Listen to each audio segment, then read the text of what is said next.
नमस्कार दोस्तों, स्वागत है आपका IAS PCS study with devotion channel पर। यूपीएससी यूपीपीएससी मेंस की सीरीज में JS3 के इंफ्रास्ट्रक्चर में पार्ट 1 में हमने एनर्जी को कवर किया था। पार्ट 2 में as a transport sector roads है, इलेक्ट्रिक व्हीकल है, उसको बहुत ही कॉम्प्रहेंसिव तरीके से कवर किया था। आज हम पार्ट 3 में रेलवेज है, शिपिंग है, पोर्ट है, इनलैंड वाटर ट्रांसपोर्ट सेक्टर है, सिविल एविएशन, एयरपोर्ट्स है, इन सभी एरियाज़ में क्या इश्यूज हैं, क्या चैलेंजेस हैं और गवर्नमेंट के द्वारा इन चैलेंजेस को ओवरकम करने के लिए क्या इनिशिएटिव लिए गए हैं, हम इसे बहुत ही कॉम्प्रहेंसिव तरीके से देखेंगे और इनकी वेरियस डायमेंशंस को हम बहुत ही कॉम्प्रहेंसिव वे में कवर करेंगे। इससे पहले हम आज के अपने टॉपिक को एक्सप्लेन करें, हम आपके लिए लेके आए हैं जैसे एग्जाम्पल अल्ट्रुइज्म, परार्थवाद। इसका मीन्स होता है सेल्फलेसनेस, लिविंग फॉर अदर्स, दूसरों के लिए जीना। इस टर्म को कॉइन किया गया था बाय फ्रेंच फिलोसोफर अगस्ते काम्ते अल्ट्रुइज्म के रूप में। ये एक तरह से दूसरों के लिए काइंडनेस का, केयरिंग का एक एटीट्यूड है, एक चाहत है दूसरों को हेल्प करने की, यद्यपि ऐसा करने में आपको किसी भी तरह का बेनिफिट ना हो। ये एक ऐसी वर्च्यू है जो हमें ह्यूमन बनाती है। जब हम अपने सेल्फ इंटरेस्ट को छोड़ करके दूसरों के बेस्ट इंटरेस्ट के लिए एक्ट करें, that is called altruism. Ramcharitmanas में तुलसीदास जी ने कहा है, परहित सरस धर्म नहीं भाई। इसका मीन्स है no duty is greater than helping others. दूसरों की हेल्प करने से बढ़कर कोई और ड्यूटी नहीं है। अगर हम अल्ट्रुइज्म के वेरियस एस्पेक्ट को देखें, चैरिटी है, वॉलंटियरिंग है, एम्पैथी है, लव है, गिविंग है, कोऑपरेशन है, टुगेदरनेस है, फ्रेटर्निटी है, भाईचारे की भावना है। एक आर्मी पर्सनल अपनी फैमिली के बारे में, सोसाइटी के बारे में, कंट्री के बारे में सोचता है और कंट्री की सिक्योरिटी के लिए अपनी लाइफ का दांव भी लगाने के लिए तैयार रहते हैं। जब हम किसी दूसरे की, चाहे वो ह्यूमन हो, एनिमल हो, हेल्प करते हैं बिना उससे उम्मीद किए कि वो भी उसके बदले में कुछ देगा, that is the real meaning of altruism. जब हम अपनी फेलो की रिक्वायरमेंट को समझते हुए अपनी स्कार्स रिसोर्सेज को भी शेयर करते हैं, हम दूसरे की मदद करते हैं, ये जानने के बावजूद भी कि उससे हमें रिस्क हो सकता है, that is the real sense of altruism. ये ड्रिवन होता है लव के द्वारा, एम्पैथी के द्वारा, कंपैशन के द्वारा, कोऑपरेशन के द्वारा और वेरियस मीन्स के द्वारा दूसरों की हेल्प कर पाते हैं। जैसा कि हमने देखा, कैलाश सत्यार्थी जी ने एक NGO चलाया, बचपन बचाओ आंदोलन, एजुकेशन के लिए, हेल्थ के लिए, सर्विस डिलीवरी के लिए। ट्रस्ट के माध्यम से, चैरिटी, डोनेशन के माध्यम से हम दूसरों की हेल्प कर सकते हैं। अगर हम अल्ट्रुइज्म के एडवांटेजेस को देखें, ये एक तरह से सोसाइटी में एक सोशल कनेक्शन क्रिएट करता है, एक हार्मोनियस सोसाइटी को बिल्ड करता है। एक स्टडी में पता चला है, ऐसे लोग जो अल्ट्रुइस्टिक होते हैं वो हैप्पियर होते हैं, हेल्दियर होते हैं और लंबी लाइफ जीते हैं। ये सपोर्ट करता है सेल्फ एक्चुअलाइजेशन की फीलिंग को, सेल्फ अवेयरनेस की फीलिंग को। इससे हम कहीं ना कहीं अपने ट्रू पोटेंशियल को रियलाइज़ कर पाते हैं और हम इनकरेज होते हैं ऐसे एक्शन करने के लिए जो दूसरों के वेलफेयर में हेल्प के लिए हो। ये एक तरह से फिजिकल मेंटल वेलबींग को फॉस्टर करता है। ऐसा कोई पर्सन जो नीड में है, अगर हम उसकी हेल्प करते हैं तो एक तरह से हमारी नेगेटिव फीलिंग को कम करता है और हमारी ओवरऑल हेल्थ को, हैप्पीनेस को प्रमोट करता है। अगर हम एक शब्द में कहें तो अल्ट्रुइज्म हम ह्यूमन को एक इंसान बनाती है और एक ऐसी हार्मोनियस सोसाइटी का निर्माण करती है जहाँ पे सब एक दूसरे की भावनाओं को समझें, एक दूसरे की हेल्प करें। अब हम आज के अपने टॉपिक की तरफ आगे बढ़ते हैं। हमारे ट्रांसपोर्ट सेक्टर का नेक्स्ट सेगमेंट है रेलवेज़। जैसा कि हम जानते हैं, रेलवेज नेटवर्क के मामले में इंडिया पूरे वर्ल्ड में 3rd प्लेस पे आता है, बट इस सेक्टर में बहुत सारे इश्यूज, चैलेंजेस भी देखने को मिलते हैं। सबसे मेजर है सेफ्टी इश्यूज, क्योंकि जो इंफ्रास्ट्रक्चर है ना वो एडिक्वेट नहीं है। ट्रैक की मेंटेनेंस और मैनेजमेंट काफ़ी पुअर है और इस क्षेत्र में नई टेक्नोलॉजी के प्रति टेक्नोलॉजिकल एडॉप्शन है ना, उसका पेस काफ़ी कम है। आज भी कई जगह अनमेन रेलवे क्रॉसिंग पे एक्सीडेंट और डिरेलमेंट के इंसिडेंट देखने को मिलते हैं। एक्चुअली हमारे रेलवे की कैरिंग कैपेसिटी है ना वो बहुत ज़्यादा है, करीब 150%। सो इसके नेटवर्क में कंजेशन देखने को मिलता है। जो इंफ्रास्ट्रक्चर है वो काफ़ी ओवर स्ट्रेस्ड है। इसकी वजह से सर्विस डिलीवरी में भी क्वालिटी अच्छी नहीं हो पाती और जो टर्मिनल फैसिलिटीज़ हैं वो पुअर होने की वजह से लोडिंग और अनलोडिंग टाइम काफ़ी बढ़ जाता है। और इसका एक मेजर रीज़न है इनएडिक्वेट इन्वेस्टमेंट। रिसोर्सेज का जो इंटरनल जनरेशन है वो काफ़ी कम है। डिसीजन मेकिंग में डिलेज देखने को मिलता है। मार्केट ओरिएंटेशन पर्याप्त नहीं है और जो भी प्रोजेक्ट हैं उनका अप्रूवल टाइम काफ़ी ज़्यादा है और कहीं ना कहीं पर्सनल ह्यूमन रिसोर्सेज की कमी देखने को भी मिलती है। इस क्षेत्र में अगर वे फॉरवर्ड को देखें, सैम पित्रोदा कमेटी के द्वारा रेलवे मॉडर्नाइजेशन को लेकर के रिकमेंडेशन दी गई थी कि जो कोचेज हैं, ट्रैक्स हैं, ब्रिज हैं, सिग्नल सिस्टम है, स्टेशंस हैं, उन्हें मॉडर्नाइज करने की ज़रूरत है। जापान है, साउथ कोरिया है, ऐसे कंट्रीज़ की वर्ल्ड क्लास टेक्नोलॉजी को सोर्स करने की प्रति रिकमेंडेशन दी गई। जो रेलवे स्टेशन हैं, लोकोमोटिव्स हैं, उनमें green bio toilets, solar energy को माउंट किया जाए। टिकट बुकिंग है, ट्रेन टाइमिंग है, ट्रेन डिलेज हैं, उनमें कई सारे ICT एप्लीकेशन का यूज़ कर सकते हैं। जो भी लग्जरी ट्रेन हैं और जो रेलवे स्टेशन हैं, उनमें रेलटेल वाईफाई सर्विसेज दी जाए। मिस्टर अनिल ककोदकर कमेटी के द्वारा रेलवे सेफ्टी के ऊपर कुछ रिकमेंडेशन बताई गई थी। जो ट्रैक्स हैं उनको अपग्रेड किया जाए, उनका प्रॉपर तरीके से मेंटेनेंस किया जाए। हाई स्पीड रेल कॉरिडोर बनाया जाए, डेडिकेटेड फ्रेट कॉरिडोर बनाया जाए और एक independent railway safety regulatory commission की स्थापना की जाए। डिरेलमेंट के दौरान रिस्क कम से कम हो, इसके लिए हॉपमैन कोचेस को लिंक किया जाए। और सेफ्टी के लिए मेजर रिकमेंडेशन है कवच। नेक्स्ट है मोबिलाइजेशन ऑफ रिसोर्सेज। जो भी फ्रेट और पैसेंजर्स ट्रेन हैं, उन्हें रन करने के लिए प्राइवेट प्लेयर्स को भी आगे बढ़ाने की ज़रूरत है। हमारे सामने मेजर एग्जाम्पल है तेजस एक्सप्रेस का। और रेलवे और जनरल बजट का मर्जर तो हम देख ही चुके हैं। रेलवे सेक्टर में PSU का डिसइन्वेस्टमेंट करने की ज़रूरत है। हमारे कंट्री का जो रेलवे ऑर्गेनाइजेशनल सेटअप है, उसमें रिफॉर्म की आवश्यकता है। रेलवे बोर्ड में रिफॉर्म की ज़रूरत है। जो इंडियन रेलवे कॉरपोरेशंस हैं, उन्हें फॉर्म करना चाहिए। और जो रेगुलेशन से संबंधित, मैनेजमेंट से संबंधित और पॉलिसी मेकिंग फंक्शन से संबंधित जो स्ट्रक्चर है, उनमें सेपरेशन की ज़रूरत है। और जो ह्यूमन रिसोर्सेज का skill development, state of art training इस सेक्टर में इन्हांस करने के लिए एक मेजर फैक्टर हो सकता है। इस क्षेत्र में गवर्नमेंट के द्वारा कई सारी स्कीम्स, इनिशिएटिव लाए गए हैं। एक है national rail plan, infrastructure, rolling stock, दोनों ही क्षेत्र में कैपेसिटी को डेवलप करने के लिए। इसका मेन एम है कि 2030 तक रेलवे का इंफ्रास्ट्रक्चर इतना एडुकेट हो कि वो हमारी 2050 तक की ट्रैफिक रिक्वायरमेंट को कैटर कर सके। यूनियन बजट 2020-21 में किसान रेल सर्विसेज के बारे में बताया गया था कि जो हमारा पेरिसेबल एग्री प्रोडक्ट है, उनको प्रॉपर तरीके से ट्रांसपोर्ट करके इनकी मार्केट अपॉर्चुनिटी को बढ़ा सकते हैं। न्यू इंडिया रेलवे इनिशिएटिव कि प्राइवेट सेक्टर से करीब 30,000 करोड़ इन्वेस्टमेंट को इंक्रीज कर पाएँ। और फाइनेंसिंग को इन्वेट करने के लिए इंडियन रेलवे फाइनेंसिंग कॉरपोरेशन को स्थापित किया गया है। एक कवच सिस्टम है for anti collision.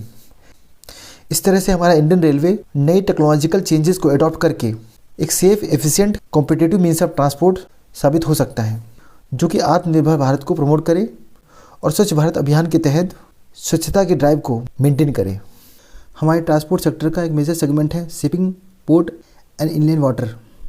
Goods and services की इंटरनेशनल शिपिंग के लिए हमारे पोर्ट्स और शिपिंग सेक्टर बैकबोन की तरह काम करते हैं। और अगर हम इंडिया के इंटरनेशनल ट्रेड के टोटल वॉल्यूम को देखें तो इसका 95% ट्रांसपोर्ट होता है सी के द्वारा। रिवर्स के फॉर्म में, लेक के फॉर्म में, कैनाल के फॉर्म में 14,500 किलोमीटर का इनलैंड वाटरवे का एक बहुत बड़ा नेटवर्क इंडिया में है। और under national waterway act 2016 111 inland waterways को नेशनल वाटरवे डिक्लेयर किया गया है। इंडिया का पहला inland cargo waterway multi modal terminal 2018 में वाराणसी में ऑपरेशनल हो चुका है to promote cheap and environment friendly inland motor transport. Port है, शिपिंग सेक्टर है, इसमें कई सारे इश्यूज, चैलेंजेस देखने को मिलते हैं। हमारा जो पोर्ट इंफ्रास्ट्रक्चर है ना, वो एज़ पर ग्लोबल लेवल नहीं है।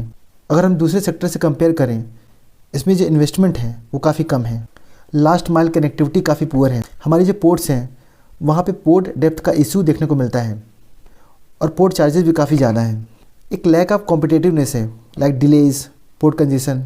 डोमेस्टिक कैपेसिटी काफ़ी पुअर है। करीब 10% इंडियन शिप्स हैं और 90% फॉरेन शिप्स हैं। और जो फ्लीट्स हैं वो काफ़ी एज्ड होते जा रहे हैं। इसी तरह से इनलैंड वाटरवेज में अगर हम इश्यूज़ को देखें, जो इंफ्रास्ट्रक्चर है ना वो पर्याप्त नहीं है। और इसके लिए मेजर फैक्टर है फंड का एडुकेट ना होना, डेप्थ का इशू है, इन्वायरमेंटल कंसर्न है। हमारे इनलैंड वाटरवेज की मानसून पर डिपेंडेंसी बहुत ज़्यादा है। सफिशिएंट नंबर ऑफ़ वेसल्स काफ़ी कम है और जो पोर्ट डेवलपमेंट का जो पेस है वो काफ़ी स्लो है। इंडिया की पोर्ट कनेक्टिविटी को इन्हांस करने के लिए कई सारे हर्डल्स देखने को मिलते हैं, जिसका मेजर फैक्टर है इंफ्रास्ट्रक्चर बॉटलनेक। पोर्ट्स काफ़ी सैलो हैं और पोर्ट्स पर कैपेसिटी यूटिलाइजेशन काफ़ी कम है। लॉजिस्टिक्स बॉटलनेक देखने को मिलता है। रेगुलेटरी बॉटलनेक है। हमारे कंट्री में जो मेजर और माइनर पोर्ट्स हैं उनके बीच में एक लेवल प्लेइंग फील्ड की कमी है। कई सारे ब्यूरोक्रेटिक चैलेंजेस देखने को मिलते हैं। फाइनेंस की कमी है। प्राइवेट सेक्टर पार्टिसिपेशन काफ़ी कम है। कई सारे लेबर इश्यूज हैं, और स्टाफ्ड हैं, अनस्किल्ड हैं, अनट्रेन्ड लेबर है और ग्लोबल फ्रंट पर कॉम्पिटिटिवनेस की कमी है। इंडिया की पोर्ट कनेक्टिविटी को इन्हांस करने के लिए कई सारे स्टेप्स लिए गए हैं। Ease of doing business, investment को इनकरेज करने के लिए PCS पोर्ट कम्युनिटी सिस्टम है। पोर्ट डिपेंडेंट इंडस्ट्रीज़ के लिए पॉलिसी को इन्हांस करने के लिए मैनुअल फॉर्म्स को एलिमिनेट किया गया है, कंटेनर स्कैनर को इंस्टॉल किया गया है और ई डिलीवरी ऑर्डर्स को प्रमोट किया गया है। इस तरह के इंफ्रास्ट्रक्चर बॉटलनेक को डील करने के लिए सागरमाला प्रोजेक्ट है हमारी कंट्री में पोर्ट लेड डेवलपमेंट के लिए और ट्रेड के लिए लॉजिस्टिक कॉस्ट को कम करने के लिए। एक प्रोजेक्ट है उन्नति, ऑपरेशनल एफिशिएंसी को इम्प्रूव करने के लिए। भारतमाला प्रोग्राम है, ट्रांसशिपमेंट टर्मिनल को डेवलप किया गया है। कई सारे लेजिस्लेटिव रिफॉर्म्स हैं like major port authority act 2021 हमारी कंट्री के नाइबरिंग कंट्रीज़ के साथ कोऑपरेशन को प्रमोट किया गया है।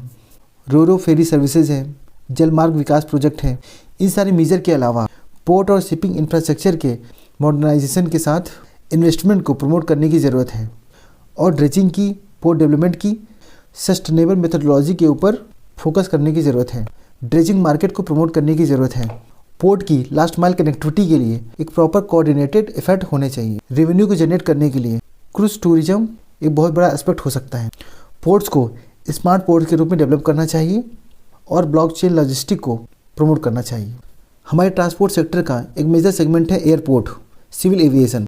हमारा इंडिया वर्ल्ड में third largest domestic aviation market बन चुका है और 2024 तक third largest air passenger market के रूप में यूके को भी ओवरटेक करने की संभावना है। बट हमारे सिविल एविएशन सेक्टर में कई सारे चैलेंजेस भी देखने को मिलते हैं। एक मेजर इशू है infrastructure, air strip, parking facilities कम है और जो एयर ट्रैफिक कंट्रोल इंफ्रास्ट्रक्चर है वो पर्याप्त नहीं है। मैन पावर के ऊपर, फ्यूल के ऊपर, पार्किंग के ऊपर हाई ऑपरेशन और मेंटेनेंस कॉस्ट होने की वजह से एक ग्रेटर फाइनेंशियल बर्डन देखने को मिलता है। हमारे इंडिया में फ्यूल के ऊपर मल्टीपल टैक्सेस होने की वजह से एयर टर्बाइन फ्यूल काफ़ी कॉस्टली हो जाता है। कुछ रीजन्स ऐसे हैं जैसे नॉर्थ ईस्ट, जम्मू कश्मीर, वहाँ पर डोमेस्टिक और इंटरनेशनल कनेक्टिविटी की कमी है। Parking charges, landing charges, baggage, x ray charges काफ़ी ज़्यादा हैं। दिल्ली और मुंबई में कंजेशन भी देखने को मिलता है।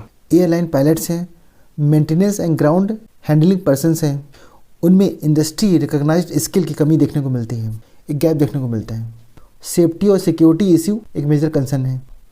ICAO की सेफ्टी ओवरसाइट क्रेडिट में इंडिया का लो स्कोर देखने को मिलता है। कई बार ऐसा देखा गया है एयरपोर्ट बाउंड्री के पास स्लम डेवलप हो गए हैं, इस तरह के लैंड इंक्रोचमेंट देखने को मिलता है। लेकिन मुंबई, इन सारे चैलेंजेस को ओवरकम करने के लिए गवर्नमेंट ऑफ इंडिया के द्वारा कई सारे इनिशिएटिव लिए गए हैं। नेशनल सिविल एविएशन पॉलिसी 2016, इसका मेन मकसद है ट्रैवल को एक्सेसिबल, एफोर्डेबल बनाना। रिपेयर है, ओवरहाल है, मेंटेनेंस है, इसे इम्प्रूव करना। नेक्स्ट है रीजनल कनेक्टिविटी स्कीम उड़ान, उड़े देश का आम नागरिक। नाविक सैटेलाइट के द्वारा इनोवेशन एंड टेक्नोलॉजिकल डेवलपमेंट को प्रमोट किया गया है। नॉर्थ ईस्ट रीजन में सिविल एविएशन सेक्टर को काफ़ी बेहतर तरीके से डेवलप करने का प्रयास किया गया है। इस क्षेत्र में प्रोजेक्ट हैं दिशा, डीजी यात्रा, ग्रीन फील्ड हैं, ब्राउन फील्ड हैं। इस तरह के एयरपोर्ट कंस्ट्रक्शन में FDI को 100% कर दिया गया है। एयर सेवा ग्रीवेंस रिड्रेसल वेब पोर्टल बनाया गया है। ग्रीवेंसेस को डील करने के लिए एक ओपन स्काई पॉलिसी है, जिसका मीन्स है नंबर ऑफ सीट्स फ्लाइट्स के regarding there will be no regulation, जो कि प्रमोट करती है मोर फ्लाइट्स को और ज़्यादा कंपटीशन को। एक है नवनिर्माण, भारत के लिए नेक्स्ट जनरेशन एयरपोर्ट डेवलप करने के लिए, जिसको बजट 2018-19 में अनाउंस किया गया था। नेशनल एयर कार्गो पॉलिसी 2019, हमारे इंडिया का टारगेट है कि 2026-27 तक करीब 10 मिलियन टन्स की हैंडलिंग हम करेंगे। इसके लिए डोमेस्टिक और एक्सपोर्ट इंपोर्ट एयर फ्रेट के लिए पूरी वैल्यू चेन की री इंजीनियरिंग को प्रमोट करने की बात की गई है। बट आज की नीड ऑफ द आवर है कि हम फोकस करें इन्वेस्टमेंट के ऊपर, सेफ्टी के ऊपर, सिक्योरिटी के ऊपर, कनेक्टिविटी को इंक्रीज़ करने के ऊपर, इंफ्रास्ट्रक्चर को इम्प्रूव करने के लिए और इस क्षेत्र में ऑटोमेशन को प्रमोट करने के लिए। हमारे एविएशन सेक्टर में कुछ वे फॉरवर्ड हैं। अगर हमें अपनी कंट्री में मैन्युफैक्चरिंग इकोसिस्टम को क्रिएट करना है तो एविएशन टेक्नोलॉजी में जो भी एडवांस रिसर्च होती है उसके लिए लॉन्ग टर्म प्लान्स को फॉर्मुलेट करने की ज़रूरत है। ATF का एयर टर्बाइन फ्यूल जो प्राइसिंग स्ट्रक्चर है, टैक्सेशन है, वो ग्लोबल बेंचमार्क के साथ अलाइन होना चाहिए और ये हम तभी कर सकते हैं जब हम इसको भी GST के अंदर लेके आएँ। इसके लिए ट्रांसशिपमेंट हब को डेवलप करने की ज़रूरत है और इन सभी का मेन एम है कि हम सस्टेनेबल एविएशन की तरफ बढ़ पाएँ। इस तरह से चाहे वो सिविल एविएशन हो, शिपिंग हो, पोर्ट हो, इनलैंड वाटर हो, रेलवेज हो, रोड हो, इलेक्ट्रिक व्हीकल हो, इन सारे ट्रांसपोर्ट के सेगमेंट्स में न्यू टेक्नोलॉजी को अडॉप्ट करके हम इन क्षेत्रों में इंडिया को, हमारे भारत को काफ़ी इन्हांस कर सकते हैं। इस वीडियो का PDF आप नीचे दिए गए टेलीग्राम चैनल से प्राप्त कर सकते हैं। अगर हमारा ये इनिशिएटिव आपको अच्छा लगे तो लाइक करें, सब्सक्राइब करें और ज़्यादा से ज़्यादा लोगों को इसे शेयर करें सो दैट मैक्सिमम लोगों को इसका बेनिफिट मिल सके। तो मिलते हैं नेक्स्ट वीडियो में अपनी नोट्स के साथ में। जय हिंद, जय भारत। Thank you.